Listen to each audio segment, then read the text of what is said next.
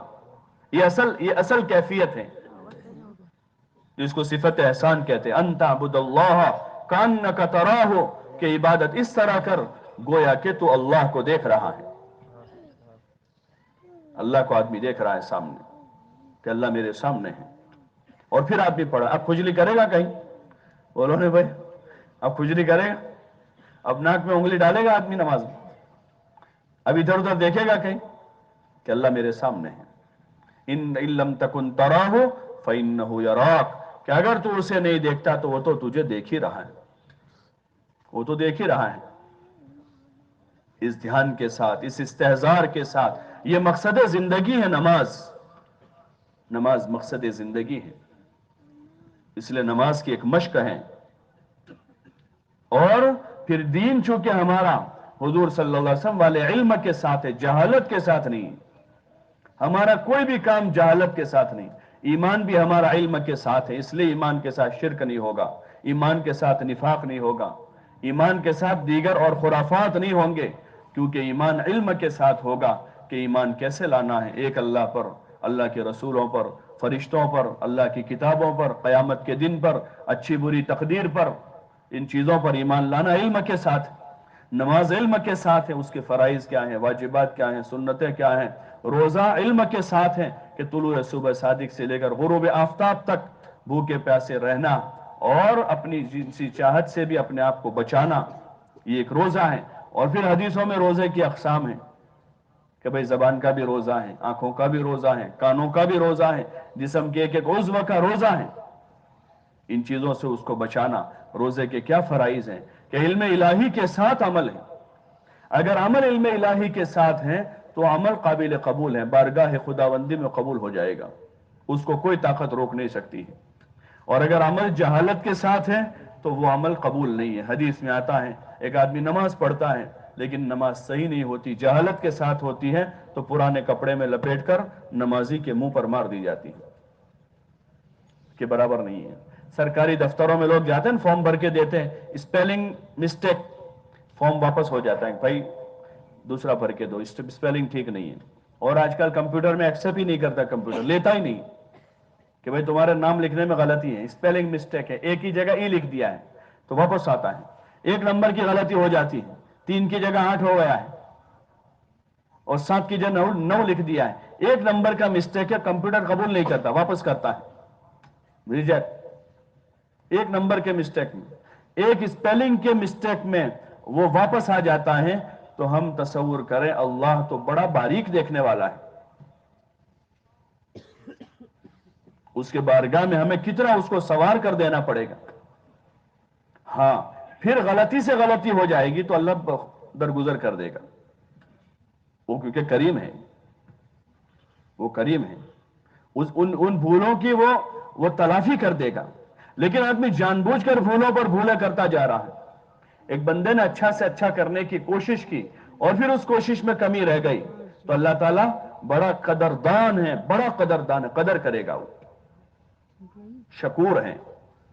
لیکن آدمی کو پتہ ہی نہیں ہے کچھ، جہالت کے ساتھ بھولا ہی کرتا جا رہا ہے، اور علم سیکھنے کی کوئی طلب نہیں ہے. جہالت کے ساتھ نمازیں، روزہ جہالت کے ساتھ ہیں، اور گھر کی زندگی جہالت کے ساتھ ہے، تجارت جہالت کے ساتھ ہے. آدمی کو پتہ ہی نہیں کہ سود کسے کہتے ہیں، بیاج کس کو کہتے ہیں، اور جھوٹ کس کو کہتے ہیں. فیشن ہو گیا اب تو مارکیٹ میں جھوٹ بولنا. اور چالاکی جو ہے، چالاکی، جھوٹ کے ساتھ چالاکی کرنے کو لوگ فن سمجھتے ہیں. فن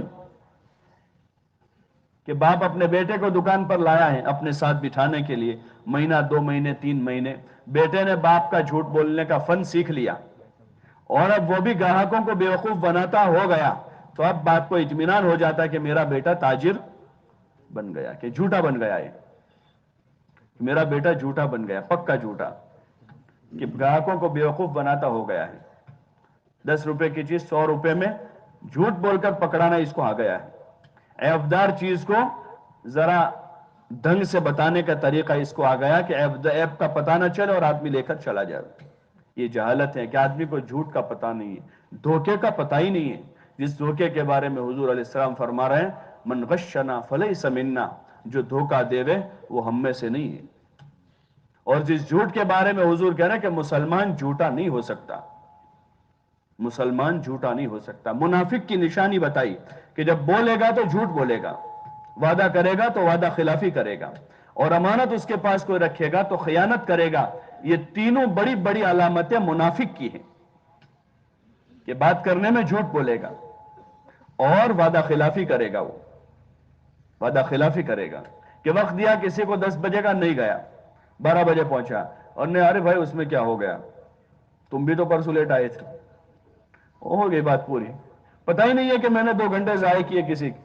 حضور صلی اللہ علیہ وسلم کو ایک آدمی نے ایک مرتبہ کہا کہ آپ یہی رہے میں آتا ہوں، وہ آدمی جا کر بھول گیا۔ حضور صلی اللہ علیہ وسلم شام تک اس کا انتظار کرتے رہے، وہاں شام تک انتظار کیا، میں نے اس کو، وہ مجھے کہہ کر گیا ہے کہ مجھے یہاں رہنا ہے۔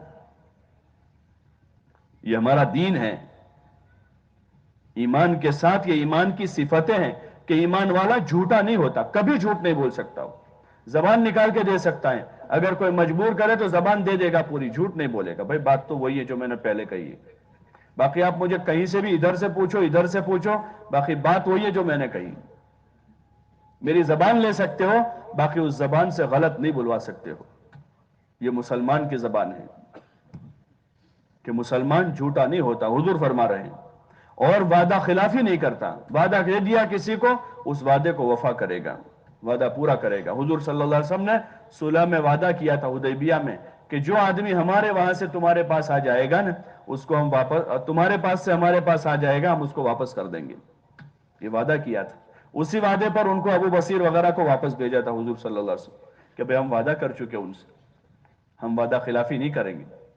حالانکہ وہ تو مسلمان ہو کر آئے تھے اور دین کی مصلحت تھی، فائدہ تھا دین کو، اس دین کو فائدہ تھا، لیکن چونکہ وعدہ کیا ہوا تھا اس لیے حضور نے اپنا وعدہ پورا کیا کہ مسلمان وعدہ خلافی نہیں کرتا ہے۔ یہ منافق کی علامت ہے کہ وہ وعدہ خلافی کرتا ہے اور اس کو پرواہ بھی نہیں ہوتی۔ جیسے آج کی تجارتی منڈیوں میں عموماً وعدہ خلافی، کل دے دیں گے آپ کو مال، بھائی آپ کے پاس مال نہیں ہے کیوں وعدہ کرتے ہو؟ اس کو کہہ دو ابھی نہیں ہے، 1 ہفتے کے بعد ملے گا۔ وہ کہہ رہے ہیں جلدی تو، بھائی جلدی نہیں، آپ کسی اور دکان سے لے لو، مقدر میں روزی ہوگی تو یہیں آئے گا، وہ کہیں نہیں جائے گا۔ لیکن جھوٹ بول کر کیوں لے؟ اس کو صاف کہہ دے بھائی ابھی نہیں ہے، 1 ہفتے کے بعد آپ کا مال تیار ہوگا، ہم آپ کو ہفتے کے بعد دے دیں گے۔ یہ بات پکی ہو گئی، اب کوئی لڑائی نہیں ہوگی، کوئی جھگڑا نہیں ہوگا۔ پھر اس میں کوئی حادثہ پیش آ گیا تو آدمی معذرت کرے گا، بھائی آپ کو میں نے ہفتے کا کہا تھا، لیکن ایک حادثہ ایسا پیش آ گیا کہ ہمارا مال آ رہا تھا، راستے میں بارش بہت ہو گئی اور گاڑی ہماری راستے میں رک گئی، اس وجہ سے نہیں آ پائی، تو ہم آپ کو اب ہفتے نہیں 2 دن اور بڑھا کر جب گاڑی پہنچ جائیں گے آپ کو دے دیں گے۔ آدمی صاف صاف بات کرے گا۔ آج کل جو ہوتا ہے نا بھائی، ہاں بس گاڑی آ گئی ہے تم کو ہم دے دیں گے، ابھی صبح شام 2 دن 3 دن 4 دن 5 دن، پھر لڑائیاں جھگڑے، یہ سارا جہالت کی وجہ کا، آدمی جانتا نہیں ہے تو دھوکہ ہے، یہ وعدہ خلافی ہے، یہ وعدہ خلافی ہے اور یہ بڑا گناہ ہے۔ 100 روپے کمائے گا، کتنے بڑے گناہ کے ساتھ کمائے گا۔ وعدہ خلافی نفاق کی علامت۔ حضور نے فرمایا کہ منافق وعدہ خلافی کرتا ہے، بات کرنے میں جھوٹ بولتا ہے، امانت میں خیانت کرتا ہے کہ جب اس کے پاس امانت رکھی جاوے تو امانت میں خیانت کر دیتا ہے، وہ برتتا نہیں، امانت داری سے نہیں رکھتا ہے۔ ایسے مال پیسے کی ایک تو امانت ہوتی ہے، ایسے باتوں کی امانت ہوتی ہے، باتیں امانت ہوتی ہیں۔ حدیث میں آتا ہے المجالس امانہ، کہ مجلس امانت ہے۔ 2 آدمی بات کر رہے ہیں، جانے کی اجازت نہیں، وہ اپنی بات کر رہے ہیں، ان سے اجازت لی جائے گی، اجازت لے کر کے بیٹھ گئے اور ان 2 کے درمیان میں جو بات ہوئی ہم نے سنی ہے وہ امانت ہے، وہ نقل کرنے کی نہیں ہے، وہ بات امانت ہے۔ ہم نہیں کہہ سکتے کسی تیسرے کو وہ 2 یہ باتیں کرتے تھے، بات کی امانت ہے، باتیں امانت ہوتی ہیں، اس میں خیانت نہیں ہوتی۔ یہ علم ہوگا تو آدمی کو پتا چلے گا کیا امانت ہے، کیا خیانت ہے، کیا جہالت ہے، کیا ظلم ہے، کیا انصاف ہے۔ یہ حضور صلی اللہ علیہ وسلم والا علم ہے، جو علم ہم سب کی بنیادی ضرورت ہے۔ اس جہالت کے بغیر زندگی میں اندھیرا ہے، چاہے آدمی کروڑوں کا مالک بن جاوے، چاہے آدمی حکومت کی کرسی پر بیٹھ جاوے، اگر علم الہی کے بغیر زندگی ہے، اس زندگی سے خود آدمی فائدہ نہیں اٹھا سکے گا، بلکہ جہالت کی وجہ سے آدمی باوجود کرسی کے اور جہالت کی وجہ سے آدمی باوجود مال دولت اور زمین و جاگیر کے اپنی دنیا بھی برباد کرے گا اور اپنی ہمیشہ کی آخرت برباد کر دے گا، کہ اس کے پاس جہالت ہے، علم نہیں ہے۔ یہ بنیادی ضرورت ہے ہر مسلمان کی کہ اپنے دین کا علم سیکھے، تجارت کا علم سیکھے، کھیتی باڑی والے کا کھیتی کرنے کا علم ہے، اور ملازم کا ملازمت کا علم ہے۔ فقہاء نے اس کے مسائل لکھے ہیں کہ ملازم کا وقت امانت ہے، اس کا وقت امانت ہے وہاں پر، کہ جس کام کے لیے اس نے وقت کی ملازمت اختیار کی ہے اس کام میں اپنا وہ وقت لگاوے، اس وقت کو دوسرے کام میں نہ لگاوے، جو وقت کا وہ پابند ہے وہاں ملازمت میں، ورنہ اس کے لیے بھی ویل ہے، ویل للمطففین، جیسے نہ کم تولنے والے کے لیے ویل ہے، ایسے وقت کی خیانت کرنے والے کے لیے بھی ویل ہے، اس کے لیے ہلاکت و بربادی ہے، پھر وہ کبھی آباد نہیں ہو سکتا، چاہے 50,000 کی اس کی تنخواہ ہوگی، 1,00,000 کی تنخواہ ہوگی، لیکن وقت میں خیانت کر رہا ہے تو اللہ کہہ رہا ہے کہ اس کے لیے بربادی ہے، اس کے لیے ہلاکت ہے، کہ اس کا وہ وقت کا پابند ہے کہ اپنا وہ وقت اس کام میں لگاوے جس کام کی وہ ملازمت کرتا ہے، اس کو دوسرے کاموں میں نہیں لگا سکتے۔ اس کے مسائل ہیں تفصیل کے ساتھ جو علماء سے سیکھے جا سکتے ہیں، کہ جتنا علماء سے ربط ہوگا اور ان سے تعلق ہوگا اور آدمی طالب اور محتاج بن کر ان کی خدمت میں جا کر اپنی ضرورت کے مسائل سیکھتا رہے گا، دن بدن جہالت کم ہوتی جائے گی اور علم بڑھتا جائے گا۔ اور علم لوگوں کو صرف سنانے کے لیے نہیں ہے کہ معلومات بڑھا کر آدمی لوگوں کی بھولیں نکالتا رہے، صرف اس کے لیے علم نہیں ہے، علم تو عمل کرنے کے لیے ہے کہ آدمی علم سیکھ کر اس علم پر عمل کریں، اپنی جہالت ختم کریں اور اپنے نقائص کو دور کریں، اپنے عیب کو ختم کریں، اپنی غفلت کو ختم کریں، اور اپنی زندگی میں جس لائن سے بھی وقت میں، مال میں، جان میں حرام یا مشکوک داخل ہو رہا ہے تو اس علم الہی کی روشنی میں اپنی زندگی کو پاک صاف کریں۔ دوسروں کی بھولیں نکالنے کے لیے علم نہیں ہے، وہ علم تو آدمی کے لیے وبال بن جائے گا کہ جان کر آدمی عمل نہیں کرتا تھا اور دوسروں کو صرف بھولیں نکالتا تھا، بلکہ علم عمل کے لیے۔ حضور صلی اللہ علیہ وسلم کے زمانے میں علم اسی لیے سیکھا جاتا تھا، ہر آدمی اپنے علم پر عمل کرتا تھا اور دوسروں کو وہ علم سکھاتا تھا، شفقت کے ساتھ، محبت کے ساتھ دوسروں کو علم سکھانا، اپنی ذات سے سیکھنا اور دوسروں کو علم سکھانا ہے، یہ علم کا تقاضا ہے۔ اور اللہ کے دھیان کے ساتھ زندگی گزارنا ہے، کہ پورے دھیان کے ساتھ آدمی ہر وقت ہو، غافل نہ ہو۔ مسلمان غافل نہیں ہو سکتا، وہ ہر وقت دھیان کے ساتھ ہوگا، استحضار کے ساتھ ہوگا، جیسے آدمی اپنے کاروبار سے غافل نہیں ہوتا ہے، آدمی اپنے بیوی بچوں سے غافل نہیں ہوتا ہے، ہر وقت ان کا خیال رہتا ہے، ہر وقت ان کا دھیان رہتا ہے، گھر میں بیوی ہیں، بچے ہیں، ماں باپ ہیں، کاروبار ہیں، دکان ہیں، تو ہر وقت آدمی دھیان کے ساتھ رہتا ہے کہ میری دکان، میرا کاروبار، میری بیوی، میرے بچے، آدمی سفر میں ہے اس کا دھیان وہاں ہوتا ہے۔ ایسے ایک مسلمان، ایک ایمان والا کسی وقت اپنے اللہ سے غافل نہیں ہو سکتا، ہر وقت اس کا دھیان ہے، نماز میں بھی اس کا دھیان ہوگا، آدمی کھانے بیٹھا ہے تو اللہ کا دھیان ہوگا، آدمی اپنے کام کاج میں اپنے گھر میں ہے تو وہاں اللہ کا دھیان ہوگا، آدمی اپنی تجارت میں ہے تو اللہ کا دھیان ہوگا۔ بہت سارا اور دھیان آدمی لیے پھرتا ہے اور کہتا ہے اللہ کا دھیان آتا ہی نہیں، کیا کروں میں، یہاں تک کہ نماز میں بھی نہیں آتا، نماز میں بھی نہیں آتا، کہ اللہ کے ذکر سے اور اللہ کی باتوں کو بولنے سے۔ اللہ کا ذکر کا ایک تو طریقہ ہے کہ آدمی تسبیح لے کر جو کلمات احادیث میں مسنون کلمات ہیں ان کلمات کو ادا کرے، یہ اللہ کا ذکر ہے۔ اور اللہ کے ذکر کا ایک طریقہ یہ بھی ہے کہ آدمی اللہ کو بولے، اللہ بڑا ہے، اللہ کھلاتا ہے، اللہ پلاتا ہے، ماشاء اللہ، سبحان اللہ، الحمدللہ، اس کا ترجمہ ہے بہت ساری چیز، اللہ اکبر، اللہ بڑا ہے، جو اللہ چاہتا ہے وہی ہوتا ہے، بھائی اللہ نے جو چاہا وہی ہوا ہے۔ اس سے اللہ کا دھیان پیدا ہوتا ہے، قدم قدم پر آدمی اللہ کو یاد کریں تو اس سے ہر وقت استحضار رہے گا، دھیان رہے گا، جو مطلوب ہے کہ ہر وقت ہر آدمی اللہ کے دھیان کے ساتھ زندگی گزارے۔ حضور علیہ السلام کے زمانے میں بچے اللہ کے دھیان کے ساتھ تھے، بہت سارے واقعات ہیں سیرت کی کتابوں میں، حکایت صحابہ میں بھی بہت سارے واقعات حضرت شیخ رحمت اللہ علیہ نے لکھے ہیں کہ کیسا اللہ کا دھیان تھا وہاں۔ خود حضور علیہ السلام کے، صحابہ کے اور صحابہ کی عورتوں کے واقعات ہیں کہ وہ اللہ کے دھیان کے ساتھ غفلت کے ساتھ نہیں ہوتے تھے. مسلمان غافل نہیں ہو سکتا. غفلت معصیت کا باب ہے. غفلت معصیت کا دروازہ ہے, گناہ کا دروازہ ہے. ابھی آپ بھی گناہ میں بھی نیکی میں بھی نہیں, غفلت میں ہے. اب یہ گناہ کی طرف جائے گا, وہ دروازے میں داخل ہو گیا ہے, غافل ہوا ہے. اس کو شیطان اچک لے گا, شیطان اس کو اچک لے گا. داؤد علیہ السلام کی دعا لکھی ہے نا, یا اللہ تو مجھے ذاکرین کی مجلس کو چھوڑ کر غافلوں کی مجلس کی طرف جاتا ہوا دیکھے تو میرے پیر توڑ دے. کہ اتنی بری چیز ہے غفلت, کہ پناہ مانگ رہے کہ اللہ غفلت میں نہ رہے, ہر وقت کسی نہ کسی عمل میں ہو, نماز میں, ذکر میں, تلاوت میں, کم از کم کسی کی خدمت میں. آدمی اپنی خدمت کرے, کھانا کھائے گا, آرام کرے گا, اپنی خدمت ہے, اپنے گھر والوں کی خدمت ہے.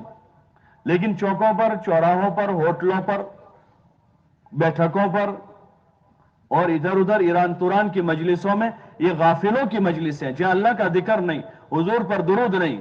وہ مجلس والے ایسے ہیں جیسے مرے ہوئے گدھے پر سے اٹھے ہو.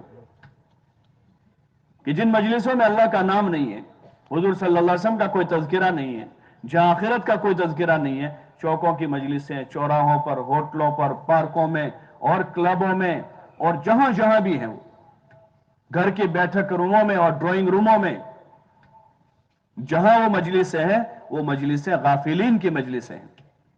ان مجلسوں سے اپنے آپ کو بچانا ہے کہ ہم غافلوں میں نہیں بنیں گے. ہم تو اللہ کے بندے ہیں, اس کی عبادت میں ہوں گے, اس کے ذکر میں ہوں گے, دعوت میں ہوں گے, یا مخلوق خدا کی خدمت میں ہوں گے. ہمارا وقت بڑا قیمتی ہے, ہمارا لمحہ لمحہ قیمتی ہے, کہ اس قیمتی لمحات کو بجائے غفلت میں گزارنے کے اللہ کی عبادت میں اور پھر مخلوق خدا کی خدمت کریں. مخلوق کی خدمت کریں, اپنے ماں باپ کی خدمت کریں. کتنا بڑا اجر ہے ماں باپ کی خدمت کا, ماں باپ کی خدمت کا کتنا بڑا اجر ہے. کوئی بزرگ ہستی آتی ہے بستی میں, گاؤں میں, تو 50 آدمی ان کے آگے پیچھے ہو جاتے ہیں ان کی خدمت کے لیے. ماں باپ کی خدمت منصوص ہے, قرآن میں اللہ نے ان کی بزرگی کو بیان کیا ہے. سب سے بڑا اجر جو ہے کسی کی خدمت کا ہے تو ماں باپ کی خدمت کا اجر ہے. سب سے بڑا اجر جن کی خدمت کرنے کا قرآن میں اللہ نے حکم دیا ہے, اور ان کی قدر و عزت کرنے کا قرآن میں حکم دیا ہے, اور ان کے اوپر احسان کرنے کا حکم دیا ہے. وَبِالْوَالِدَيْنِ إِحْسَانًا إِمَّا يَبْلُغَنَّ عِنْدَكَ الْكِبَرَ أَحَدُهُمَا أَوْ كِلَاهُمَا فَلَا تَقُلْ لَهُمَا أُفٍّ وَلَا تَنْهَرْهُمَا وَقُلْ لَهُمَا قَوْلًا كَرِيمًا وَاخْفِضْ لَهُمَا جَنَاحَ الذُّلِّ مِنَ الرَّحْمَةِ وَقُلْ رَبِّ ارْحَمْهُمَا كَمَا رَبَّيَانِي صَغِيرًا. کتنا بڑا حکم اللہ نے بیان کیا ہے. ماں باپ کے ساتھ احسان کرنے کا حکم دیا کہ ان پر احسان کیا جاوے. احسان جو ہوتا ہے نا, احسان وہ حق سے اوپر ہوتا ہے. ایک تو حق ہوتا ہے, ایک تو حق ہے کہ ماں باپ محتاج ہیں تو 2 روٹی 2 بوٹی کا ان کا کھانا دے دیا, بیمار ہے تو ان کی علاج کروا دیا, بیمار ہے علاج کروا دیا, جسمانی خدمت کی ضرورت تھی وہ خدمت کر دی, یہ تو حق ہے. اس کے اوپر احسان ہوتا ہے کہ حق ادا کر کے اب ان کو خوش کرنے کے لیے اس کے اوپر مزید کریں. احسان جو ہے نا, احسان وہ حق سے اوپر ہوتا ہے. کہ حق تو دے دیا, حق بنتا تھا مثلا 100 روپے, تو 100 روپے حق دیا, اوپر 10 روپے دیے کہ یہ اور مزید احسان کیا. حق بنتا تھا ان کی معمولی خدمت کا, وہ خدمت ادا کر دی, اب مزید ان کو وقت دیا, یہ ان پر احسان ہوا کہ ان کے اوپر احسان کرنے کا حکم دیا. وَبِالْوَالِدَيْنِ إِحْسَانًا. اور پھر کہا کہ اگر ان میں سے ایک یا دونوں بڑھاپے کو پہنچ جاوے, بڑی عمر کے ہو جاوے, اِمَّا يَبْلُغَنَّ عِنْدَكَ الْكِبَرَ أَحَدُهُمَا أَوْ كِلَاهُمَا, ان میں سے کوئی ایک یا دونوں بڑھاپے کو پہنچ جاوے, بڑے ہو جاوے, بوڑھے ہو جاوے, تو بڑھاپے میں طبیعت بدل جاتی ہے. اچھا خلیق آدمی بھی چڑچڑا ہو جاتا ہے. تو اب حق بتایا کہ اس وقت کا کیا حق بتایا ہے. او کلاہما اما یبلغن عندک الکبر احدہما او کلاہما فلا تقل لہما اف, کہ ان دونوں کو اف تک نہ کہو, ایسا بھی نہ کہو, وہ جو کہے سن لو. طبیعت کے موافق بات ہے کوئی بات نہیں, طبیعت کے خلاف ہے دل پر بوجھ پڑتا ہے, بشری تقاضا ہے, ہوتا ہے, لیکن چہرے پر اس کا اظہار مت ہونے دو. برا لگتا ہے کیونکہ نفس ہمارے کنٹرول میں نہیں ہے. تو ان کی باتیں بری لگتی ہیں، لگے گی، لگنے دو، لیکن چہرے پر سے ظاہر نہ ہو کہ ہم کو برا معلوم ہوا تمہاری بات. لا تقل لهما اف ولا تنهرهما، اور نہ ان کو جھڑکو. عموماً دیکھتے ہیں نا، یہ مرض ہے، یہ انسان کا مرض ہے جس کو اللہ نے بیان کیا ہے. بڑی عمر میں جوان اولاد ماں باپ کو جھڑکتی ہے، اور ماؤں کو زیادہ جھڑکتے لوگ، کیونکہ باپ تو پھر بھی باپ ہوتا ہے، تیور بتا دیتا ہے اپنے بڑھاپے میں بھی. مار نہیں سکتا تو گالی تو دے دیتا ہے زور سے، تو آدمی وہاں کم بولتا ہے، لیکن ماؤں کو عموماً لوگ جھڑکتے ہیں. اللہ نے یہاں کہا لا تنہرہما وقل لہما قولا کریما، اور ان کے ساتھ اچھے انداز میں بات کریں، قول کریم. وخفض لہما جناح الذل، اور ان کے سامنے یعنی جھک جاوے، ان کے سامنے جھک جاوے، اپنے پر بچھا دے.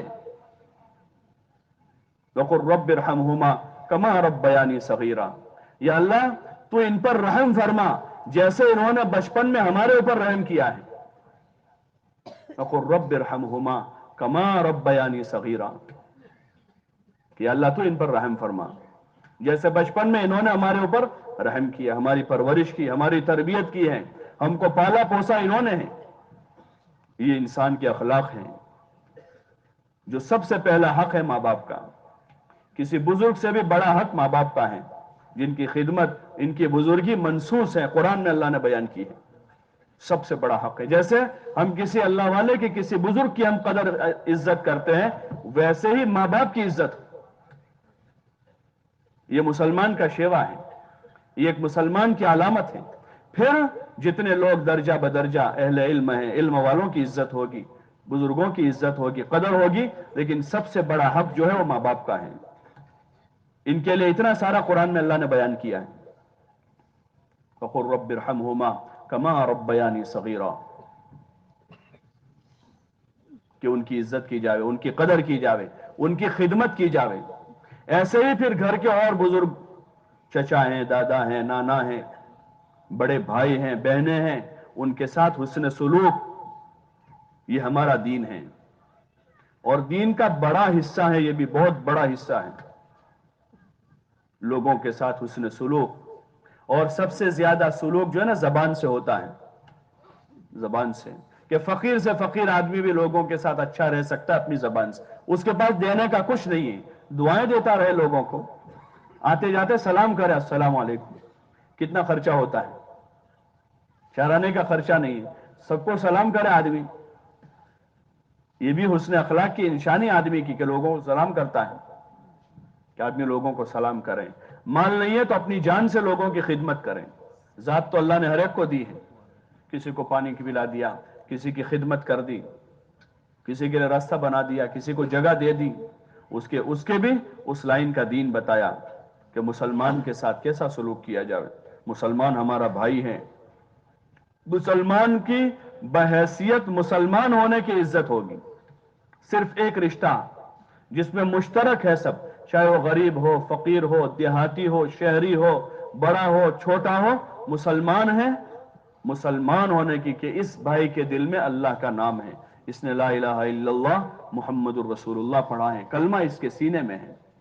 اس کلمے کی وجہ سے مسلمان کی عزت کرنا ہے، چاہے وہ کیسا بھی گرا پڑا ہو، مالی اعتبار سے فقیر ہو اور اعمال کے اعتبار سے کنگال فاسق فاجر مسلمان ہیں، لیکن مسلمان ہے، اس کے دل میں اللہ کا نام ہے. یہ حضرت محمد صلی اللہ علیہ وسلم کا امتی ہے. امتی ہونے کی نسبت اس کی حضور صلی اللہ علیہ وسلم کے ساتھ ہے، جیسے اہل بیت کی نسبت ہے حضور صلی اللہ علیہ وسلم کے ساتھ. اس نسبت کی وجہ سے ہم اہل بیت کی عزت کرتے ہیں. جیسے صحابہ کی ایک نسبت ہے صحابی ہونے کی حضور صلی اللہ علیہ وسلم کے ساتھ، اس نسبت کی وجہ سے ہم صحابہ کی عزت کرتے ہیں. جیسے اہل علم کی ایک نسبت ہے حضور صلی اللہ علیہ وسلم کے ساتھ، علم کی نسبت، اس نسبت کی وجہ سے ہم اہل علم کی عزت کرتے ہیں. ایسے ہی ہر مسلمان کی حضور صلی اللہ علیہ وسلم کے ساتھ مسلمان ہونے کی نسبت سے امتی ہونے کی نسبت ہے، کہ حضور کا امتی ہے. نسبتوں میں درجے ہیں، اہل بیت کا درجہ سب سے اوپر ہے، اہل بیت سب سے اوپر ہے. پھر صحابہ میں درجہ بدرجہ جن کے جو درجات ہیں ان درجوں کے حساب سے، پھر اہل علم کے جو درجات ہیں ان درجوں کے حساب سے ان کی عزت، قدر اور عظمت ہوگی. ایسے ہی ایک نسبت ہر مسلمان کی اپنے نبی حضرت محمد صلی اللہ علیہ وسلم کے ساتھ امتی ہونے کی نسبت ہے کہ ہمارے نبی کا امتی ہے. ڈسٹرکٹ کلیکٹر کا بیٹا شرابی ہے لیکن لوگ اس کے ساتھ اچھا سلوک کرتے ہیں. بھائی کلیکٹر صاحب کا بیٹا ہے, اس کی عزت کرتے ہیں کہ ڈسٹرکٹ کلیکٹر کا بیٹا ہے, کسی بڑے عہدیدار کا بیٹا ہے, کسی بڑے عہدیدار کا باپ ہے, کسی بڑے عہدیدار کی ماں ہے, اس کو لوگ اس کی قدر کرتے ہیں. کہیں تکلیف ہے تو اس کو بچاتے ہیں کہ ہمارے فلاں صاحب کی ماں ہے. دکان پر آتے ہیں تو ان کو پہلے دے دیتے کہ ہمارے فلاں صاحب کی ماں ہے. آدمی ان کے ساتھ سلوک کرتا ہے. ایسے ہر مسلمان ہر مسلمان اللہ کا بندہ ہے, حضور صلی اللہ علیہ وسلم کا امتی ہے. چاہے وہ گرا پڑا ہے, اس کے پاس پیسہ نہیں ہے, وہ فقیر ہے, اس کے پاس عمل نہیں ہے, بدعملی ہے, لیکن یہ مسلمان ہے. اس لیے ہر مسلمان کی عزت ہوگی اور ہر مسلمان سے اچھا گمان ہوگا. بہت بڑی چیز ہے کہ ہر مسلمان سے اچھا گمان. گنہگار ہیں لیکن کل ہم اس سے گمان کر سکتے, کل کو توبہ کر لے گا. یہ جیسے ایک ماں, اس کا بیٹا کیسا ہی برا ہو لیکن وہ اس سے اچھا ہی گمان رکھتی ہے. اس کا باپ ڈانٹتا ہے, مارتا ہے, یہ اس کو چھڑاتے اور کہتے ہیں کل اچھا ہو جائے گا, اللہ اس کو سدھار دے گا.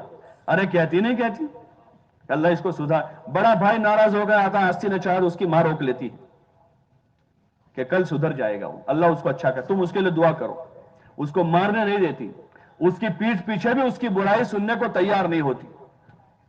چھوٹا بیٹا آوارہ ہے, بڑا بھائی شکایت لے کر گھر میں آتا ہے, ماں کو کہتا ہے اس نے ایسا کیا, اس نے ایسا کیا, تو ماں سننے کو راضی نہیں ہوتی.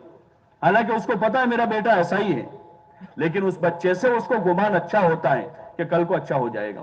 وہ تو ٹھیک ہے, چھوٹا ہے, ابھی اس کی عمر ہی کیا ہے, اور اس کی حمایت کرتی ہے ہر وقت. جیسے ایک ماں کے دل میں اپنے بچوں کے لیے جگہ ہوتی ہے, ایسے ہر مسلمان کے دل میں ہمارے لیے اور ہمارے دلوں میں ان کے لیے جگہ ہو کہ ہر مسلمان اچھا ہے. کسی برائی میں مبتلا ہے, ہم اس کو نصیحت کریں گے, حسن اسلوب سے کریں گے, اس کو حقیر سمجھ کر نہیں کریں گے. ہم کو کیا حق ہے کہ ہم کسی کو حقیر سمجھیں؟ چاہے وہ شرابی ہو, اللہ اس کی شراب کے ساتھ اس کو زمین پر برداشت کر رہا ہے, میں اور آپ کون ہوتے ہیں؟ چاہے وہ فاسق فاجر آدمی ہے, اللہ اس کے فسق و فجور کے ساتھ اس کو 2 وقت روٹی دے رہا ہے. اللہ اس کے فسق و فجور کے ساتھ اس کی توبہ قبول کرنے کے لیے تیار بیٹھا ہے. اللہ اس کے فسق و فجور کے بعد اس کی توبہ قبول کر کے اس کو جنت میں پہنچانے کا اعلان کر رہا ہے. یا عبادی الذین اسرفوا علی انفسہم لا تقنطوا من رحمت اللہ ان اللہ یغفر الذنوب جميعا انہ هو الغفور الرحیم. وہ کھلے طور پر اس کا اعلان کرتا ہے, پھر ہم کیوں کسی پر حکم لگاویں؟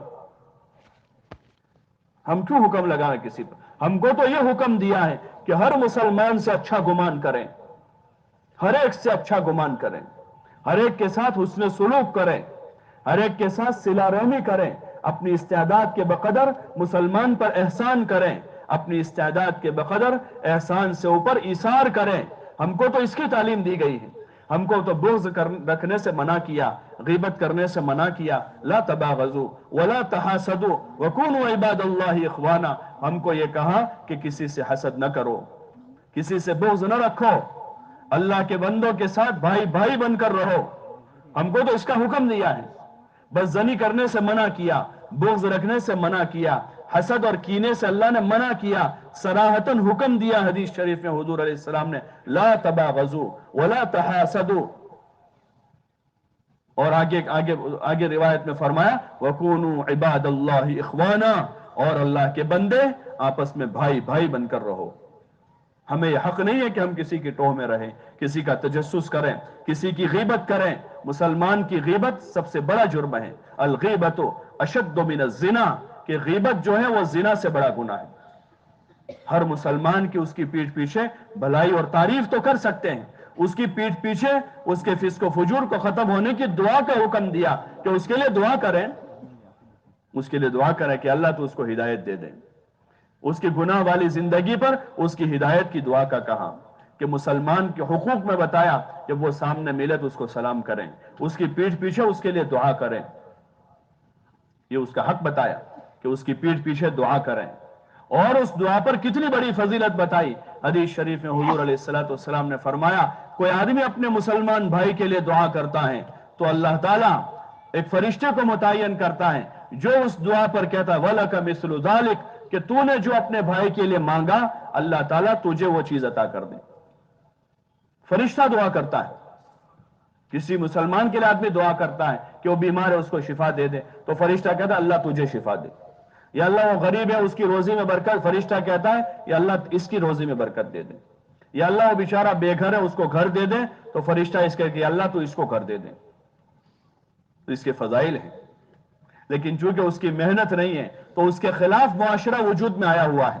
ہر آدمی ایک دوسرے کے انتقام کے جذبے کے ساتھ ہے، ہر آدمی ایک دوسرے پر حسد کے ساتھ ہے، بغض و عناد کے ساتھ ہے، یہاں تک کہ یہ بڑھتے بڑھتے بڑھتے بڑھتے وہاں تک پہنچ گیا کہ بیٹا باپ سے بغض رکھ رہا ہے، بیٹے کو باپ پر حسد ہے اس کے مال کی وجہ سے، بھائی کو بھائی پر حسد ہے اس کے مال کی وجہ سے۔ یعنی کتنے انتہائی پستی اور ذلت میں انسانی معاشرہ پہنچا ہے۔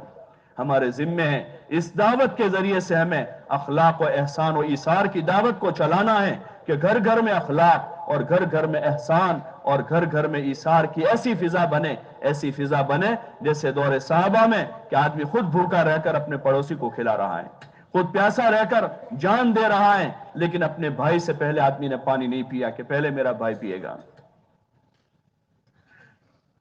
کہ خود پیاسا رہ کر آدمی جان دے رہا ہے اور مہمان نوازی کر رہا ہے، آدمی خود بھوکا ہے، گھر والے بھوکے ہیں، دونوں میاں بیوی کا پورا کھانا نہیں ہے، صرف بچوں کا تھوڑا کھانا ہے، شوہر آ کر بیوی سے کہہ رہے ہیں کہ اللہ کے رسول کا مہمان لایا ہوں، کہ گھر میں تو کچھ ہے نہیں، تھوڑا سا کھانا بچوں کے لیے، کیا کریں گے؟ آپس میں مشورہ کر رہے ہیں کیا ترتیب بنائیں کہ مہمان کو واپس کر دیں کہ بھئی تم چلے جاؤ، یا اللہ کے رسول سے معذرت کر لیں کہ ان کے اندر ایثار تھا، ایثار۔ تو میاں بیوی مشورہ کر رہے ہیں کہ وہ شوہر کہہ رہے ہیں کہ بیوی کہہ رہے ہیں کہ تم دیے کو درست کرنے کے بہانے سے بجھا لینا، شوہر ان کو کہہ رہے بیوی کو، اور کھانا وہاں رکھ کر میں مہمان کے ساتھ بیٹھ کر منہ چلاتا رہوں گا خالی، تاکہ مہمان سمجھے میں بھی کھا رہا ہوں اور مہمان پیٹ بھر کے کھا لے، مہمان پیٹ بھر کے کھا لے۔ یہ وجود میں آیا تھا، اس محنت سے یہی چاہا جا رہا ہے، اس تبلیغ کے کام سے کہ گھر گھر میں ایسی معاشرت وجود میں آوے اور گھر گھر میں ایسے افراد تیار ہو، ایسے جوان تیار ہو، ایسے مرد تیار ہو، ایسی عورتیں اور ایسی جوان بچیاں تیار ہو جو اپنے ماں کو اپنے باپ کو کہہ رہی ہو کہ اللہ دیکھ رہا ہے، اللہ دیکھ رہا ہے، ایسی عورتیں ہو، ایسی جوان بچیاں ہو جو اپنے باپ کو کہہ رہے ہو کہ اللہ بہت بڑا ہے، اللہ دیکھ رہا ہے، ایسی بیویاں ہو جو اپنے شوہروں کو کہہ رہی ہو کہ ہمارے حق میں اللہ سے ڈرنا، حرام کا لقمہ ہمیں مت کھلانا، ایسی بیویاں ہو رہی ہو، رخصت ہو کر جانے والی بچیاں وہاں جا کر اپنے شوہر سے پہلے دن یہ کہہ رہی ہو کہ دیکھو ہماری روزی روٹی اللہ نے تمہارے ذمہ کی ہے، ہمارے معاملے میں اللہ سے ڈرنا، ہم کو حرام کا کھانا مت کھلانا، حرام کے کپڑے مت پہنانا ہم کو۔ ایسی جوان بچیاں تیار ہو رہی ہو اور ایسے جوان بیٹے تیار ہو رہی ہو، ایسی مائیں تیار ہو رہی ہو، ایسی مائیں کہ جو مائیں اپنے بچوں کو دودھ پلا رہی ہو کہ میرا بیٹا بڑا ہو کر اللہ کے دین کا شہ سوار بنے، یہ اللہ کے کلمے کی بلندی کو، اللہ کے کلمے کو دنیا میں بلند کرنے والا بنے۔ جب یہ محنت ہوگی گھروں میں اس رخ سے، تو پھر گھروں میں ایسی مائیں تیار ہوگی، ایسی بہنیں تیار ہوگی، ایسی بیویاں تیار ہوگی اور ایسی بیٹیاں تیار ہوگی جو اپنے باپوں کو غیرت دلائے گی کہ تم اپنے گھر میں بیٹھے ہو اور تمہارا فلاں ساتھی اور تمہارا فلاں بھائی اور تمہارا فلاں بھائی اللہ کے راستے میں ہے۔ دور صحابہ میں بچیاں باپ کو غیرت دلاتی تھی، تم اپنے گھر میں ہو اور تمہارا فلاں دوست اور فلاں ساتھی جو ہے وہ اللہ کے راستے کا شہ سوار بن کر گیا ہوا ہے، اور لوگوں کو گھر میں مرتے ہوئے شرم آتی تھی، لوگوں کو گھر میں جان دیتے ہوئے شرم آتی تھی کہ اللہ کے نام پر جان و مال لگانے کے ایسے جذبات بنے تھے کہ ہر گھر میں یہ چیز قابل فخر ہوتی تھی کہ ان کے گھر میں کوئی شہید ہے اللہ کے نام کا۔ حضرت خنسا لے جا کر اپنے 4 بیٹوں کو کہہ رہی ہے کہ دیکھو میں نے تم کو آج کے دن کے لیے پالا تھا کہ اللہ کے دین کا کوئی تقاضا آوے، میں نے تمہارے ماموں کو رسوا نہیں کیا ہے اور میں نے تمہارے نسب کو خراب نہیں کیا ہے، میں نے تم کو آج کے دن کے لیے پالا تھا کہ جاؤ اللہ کے نام پر پیٹھ مت دکھانا، قیامت کے دن میں یہ چاہتی ہوں کہ قیامت کے دن 4 شہیدوں کی ماں کہلاؤں، حالانکہ 4 بیٹوں کی ماں ہے اور بیوہ عورت ہے، وہ اپنے بیٹوں کو ہی کہہ رہی ہے کہ میں نے آج کے دن کے لیے تم کو پالا تھا. یہ جذبات عورتوں کے، مردوں کے، بیٹوں کے، بیٹیوں کے، اور گھر گھر میں وہ جذبات بن رہے ہوں. دنیا داری کے جذبات ختم ہوں، مالدار بننے کے جذبات ختم ہو جاوے، اور شہرت حاصل کرنے کے جذبات ختم ہو جاوے، نام و نمود اور دکھلاوے کے جذبات ختم ہو جاوے، تیری میری اور چھوٹی چیزوں پر تفاخر اور حسب نسب پر تفاخر، یہ ساری چیزیں ختم ہو کر ایک اللہ کی نسبت پر زندگی جینے اور مرنے کے جذبات پیدا ہو رہے ہوں کہ اللہ کے لیے جی رہے ہوں، اللہ ہی کے لیے مر رہے ہوں، اللہ ہی کے لیے کھا رہے ہوں، اللہ کے لیے کما رہے ہوں، اور جو کچھ کام کر رہے ہوں اللہ ہی کے لیے ہو. قل ان صلاتی ونسکی ومحیای ومماتی للہ رب العالمین. یہ جذبہ ہر مسلمان مرد و عورت کا ہو.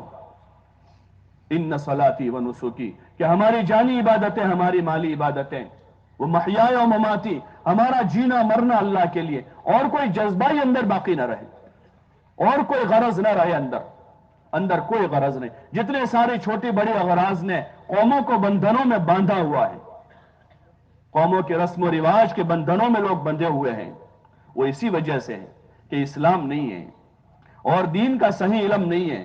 صحابہ کے قافلے دنیا میں گئے تو انہوں نے لوگوں کو یہی کہا، ان اللہ ابتعثنا، کہ اللہ نے ہم کو بھیجا ہے، لنخرج العباد من عبادت العباد الى عبادت رب العباد، کہ ہم لوگوں کو لوگوں کی غلامی سے نکال کر ایک اللہ کی غلامی میں داخل کرنے کے لیے آئے ہیں. ومن ضیق الدنیا الى ساعتها، اور ہم لوگوں کو دنیا کی تنگیوں سے نکال کر دنیا کی وسعتوں میں لانا چاہتے ہیں. لوگ اپنے قوم و سماج کے رسم و رواج کے بندھنوں میں بندھے ہوئے ہیں، ان بندھنوں سے آدمی آزادی نہیں ہو رہا ہے. اس لیے نہ نماز کی فرصت ہے، نہ صحیح پکا دیندار بننے کے آدمی نیت کر رہا ہے، بندھنوں میں بندھا ہوا ہے. آدمی مسجد میں آ کر، اجتماع میں آ کر، جماعت میں نکل کر ذرا حوصلہ بناتا ہے، جذبہ بنتا ہے، گھر جاتا ہے، پھر وہاں جا کر ہاتھ انہی بیڑیوں میں ڈال دیتا ہے، پھر بندھنوں میں بن جاتا ہے. معاشرے کی وہ بندھن ہے جو قوم و سماج کے رسم و رواج ہیں، جو باپ داداؤں کا دین ہے، وہی جاہلیت کی باتیں ہیں. انا وجدنا علیہ آبانا، ہم نے تو ہمارے باپ دادا کو یہ کرتے ہوئے دیکھا ہے. یہ ساری جاہلیت کی باتیں ہیں، یہ ساری جاہلیت کی باتیں ہیں. وہاں صحابہ کہتے تھے من ضیق الدنیا الی سعتها، ہم لوگوں کو دنیا کی تنگیوں سے نکال کر دنیا کی وسعتوں میں لانا چاہتے ہیں. جتنے رسم و رواج ہیں دنیا میں، قوموں کے بنائے ہوئے دستور و قانون ہیں، وہ سب تنگیاں ہیں. اس میں بہت تنگ دائرہ ہے اس کا، اس میں وسعت نہیں ہے، اس کا ہر کام تنگی کے ساتھ ہے. اس لیے معاشرے پریشان ہیں، اس لیے جوان بھی پریشان ہیں، بوڑھے بھی پریشان ہیں، تاجر بھی پریشان ہیں، کاشتکار و ملازم بھی پریشان ہیں، قوم اور سماج کے ذمہ دار بھی پریشان ہیں، اور ان ذمہ داروں سے ان کی قومیں بھی پریشان ہیں. کیونکہ وہ انسانی دماغوں کی اختراع ہے، وہ من گھڑت قاعدے ہیں. ایک اسلام ہے جو صحابہ لے کر دنیا میں گئے اور لوگوں سے کہا کونو مثلنا، تم ہمارے جیسے ہو جائے. ہم کیسے ہیں؟ ہم ویسے ہیں جیسے اللہ چاہتا ہے. یہ اصل ہمارا دین ہے، یہ ہمارا اسلام ہے. اس کی ایک کوشش کا نام یہ تبلیغ کی محنت ہے کہ لوگ ان بندھنوں سے آزاد ہو جاوے، ایک اللہ کی غلامی میں آوے. اگر آدمی اللہ کا غلام نہیں تو شیطان کا غلام ہے. اگر آدمی اللہ کا غلام ہے یا شیطان کا غلام ہے یا نفس کا غلام ہے. نفس و شیطان کی غلامی سے بہتر اللہ کی غلامی ہے کہ آدمی اللہ کا غلام بنے.